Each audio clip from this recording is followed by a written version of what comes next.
I feel bad for Kenny. Oh, you could see that was emotional.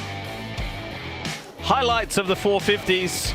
Well, this was a low light when everybody knew what the conditions were, but the fans, they were ready for a fun. They knew it was going to be a long day, a long afternoon, long evening, but they were up for it. They knew that they were going to see something special. And that is an understatement. I mean, I don't know that I've ever seen a crazier main event in my life, and I've been in the SMX Monster Energy Supercross racing for close to 30 years now, and it was just wild. I mean, expect the unexpected, I think, is the theme of the night in treacherous conditions, but a great start from Justin Cooper. He had good starts all night long, and McElrath right there, number 7, the Cowboy making a crucial pass. Looked like Shane McElrath tried to guard the inside, but just didn't have the advantage. Goes shortly into the lead, and this is where AP was making up a lot of time early on. This is where he made up time on McElrath, and eventually the next lap he gets by Justin Cooper for the lead, and he'll stay there the rest of the race. Sure did. And then Shane McElrath, who predicted that, he said, well, hey, I did so well in the heat, why not get on the podium in the main? Well, he did, and he performed so well in the wet in San Francisco last year. He narrowly missed the podium there, but he had his eyes fixed on a podium here tonight in Massachusetts. And I go back to that incredible heat race win that he had, and how he was able to keep the roll speed and the momentum.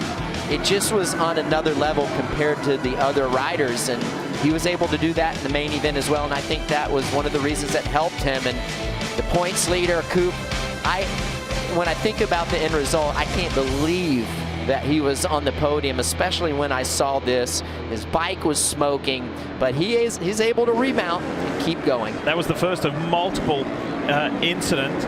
This was a tricky one involving Chase Sexton. He was already committed to that jump when the Red Cross flag was there, and he leapt over the top of that fallen rider. But to your point in the race call, Ricky, he was too far committed to pull out of that. And imagine if he did hit the brakes, he's going to land on that rider that is down, and I think he's going to get some grace there.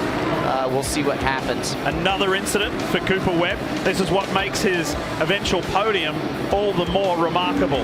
Well, and I don't understand. Well, it's incredible. It's a testament to that YZF 450 Yamaha. I thought he was going to torch his engine, but Barsha going down, and Barsha was riding so well in podium position. This was a huge moment of the 450 main. Chase Sexton charging towards a podium, gets stuck at the finish jump. Look at that strength to try to get that bike going. I mean, when you go down on the face of a jump, it's so hard to pick that bike up. These things are heavy to begin with. Then you pack them with 30, 40 pounds worth of mud. Makes it that much more difficult. At least he kept the bike running. You just saw the time flashing by and the positions flashing by, but up front, more than 20 seconds out in front, was the Cowboy, Aaron Plessinger. Something he questioned whether it would happen this year.